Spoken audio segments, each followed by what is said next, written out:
মেঘনা নদী দেব পারি কলওলা এক নায়ে, আবার আমি যাব আমার পাহাড়তলি গায়ে। প্রিয় স্বাধীনতা কবিতায় পাহাড়তলি গ্রামের প্রতি ভালোবাসা নিবেদন করে লাইনগুলো লিখেছিলেন নাগরিক কবি শামসুর রহমান। একই কবিতায় কবির অব্যক্ত বেদনা প্রকাশ হয়েছিল শতযুগের ঘন আধার গায়ে, আজও আছে সেই আধারে মানুষগুলো লড়াই করে বাঁচে। লাইনগুলোতে কবির বলা ঘন আধার যেন এখনো ঘিরে রয়েছে পাহাড়তলিকে। স্বাধীনতার 50 বছর পরও প্রকৃত অর্থে কোনো উন্নয়নের ছোঁয়া লাগেনি নরসিংদীর রায়পুরা উপজেলার গ্রামটিতে।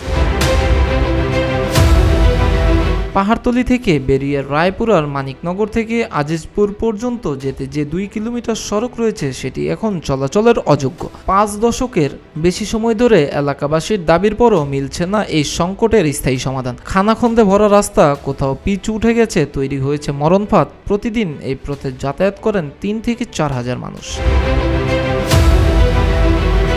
গ্রামবাসীর অভিযোগ, স্বাধীনতার পর থেকে এলাকার অবকাঠামো উন্নয়নে কোনো উদ্যোগ নেয়নি সরকার। অসুস্থ রোগী হাসপাতালে নেয়া কিংবা স্কুল কলেজে পড়ুয়া শিক্ষার্থীদের যাতায়াত পোহাতে হয় চরম ভোগান্তি। চরম লোকসানের মুখে পড়তে হয় কৃষি পণ্য বাজারজাত করতে যাওয়া কৃষকদেরও।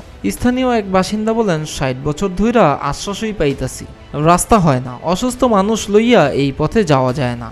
মানিকনগর বাজার থেকে নিয়ে আমাদের আজিজপুর গ্রামের পর্যন্ত প্রায় 1.5-2 কিলোমিটার রাস্তা।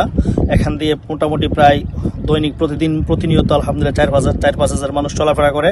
সবচেয়ে বড় বিষয় হলো স্কুল, মাদ্রাসা, শিক্ষার্থী, তারা আমাদের রাস্তার কারণে ঠিকমতো স্কুলে বসতে পারে না। চিকিৎসা সেবা নিতে পারে না রাস্তার কারণে।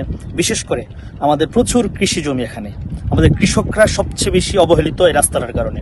কৃষকরা তাদের ন্যায্য মূল্যে তাদের কৃষি উৎপন্ন ফসলগুলো তারা ঠিকমতো বিক্রি করতে পারে না এই শুধু রাস্তাটা না থাকার কারণে।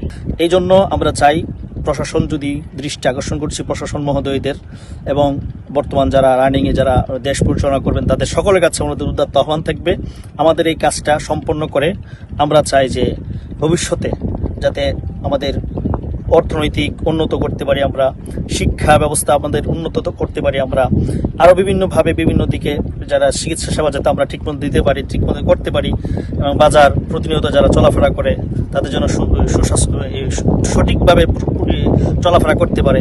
এই জন্য আপনাদের কাছে উদাত্ত আহ্বান থাকবে। স্থানীয় আরেক বাসিন্দা বলেন, পোলাপাইন স্কুলে যাইতে পারে না, বর্ষাকালে পুরো রাস্তা কাদার মধ্যে ডুবে থাকে। আজকে আমরা এই গ্রামে বাস করতেছি প্রায় আপনার 60 বছরের ভিতরে আমরা কোনো রাস্তাঘাট পাই না এবং সরকারি অনুদান আমরা কোনো পাই না।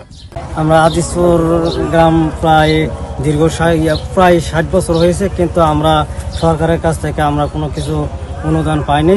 নবনির্বাচিত আশরাফউদ্দিন বকুল ভাইয়ের কাছে বিশেষভাবে অনুরোধ থাকলো আমাদের এই রাস্তাটা 2 সাইড দিয়ে যেমন গাইডওয়াল এবং পাড়া দিয়ে রাস্তাটা যখন পাকা করতে পারে সে অনুরোধ জানাচ্ছি। আমাদের সবচেয়ে বড় সমস্যা হয়েছে আপনার লগি, এবং রাত্রেবেলা যে কোনো একটা সমস্যা হলে আমাদের এখান থেকে নৌকা ছাড়া কোনো উপায় নেই। আর বর্ষাকালে আমাদের রাস্তা একেবারেই সমস্যা।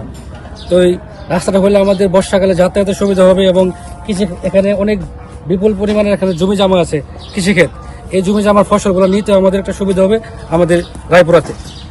এরকম অনেক সুযোগ সুবিধা আছে আমাদের এখানে, আমরা বঞ্চিত এত বছর ছিলাম। আশা করি ইনশাআল্লাহ আমরা এই রাস্তার মাধ্যমে আমরা এগুলো সমাধান হবে ইনশাআল্লাহ, আশা করি। একই সময় প্রবাসী ও স্থানীয় আর্থিক সহযোগিতায় সড়কটি কোনো রকমে চলাচলের উপযোগী করা হলেও এখন সংস্কারের অভাবে তা পুরোপুরি ব্যবহারের অযোগ্য। স্থানীয় সংসদ সদস্য এবং প্রশাসনের কাছে বারবার ধর্ণা দিয়েও মিলেনি প্রতিকার। তবে এবার আশার কথা শোনালেন উপজেলা নির্বাহী কর্মকর্তা। রায়পুরা উপজেলা নির্বাহী কর্মকর্তা মোহাম্মদ মাসুদ রানা বলেন, রাস্তার বিষয়টি আমরা অবগত হয়েছি, গ্রামবাসীদের অবদানের প্রেক্ষিতে আমরা প্রসেস শুরু করেছি। আশা করছি আগামী অর্থবছরের বরাদ্দ থেকে সড়কটি সংস্কারের কার্যকর উদ্যোগ নেওয়া হবে। হ্যাঁ, এটা আবেদন করুক। আবেদন করলে আমরা যাচাই বাছাই করে দেখবো।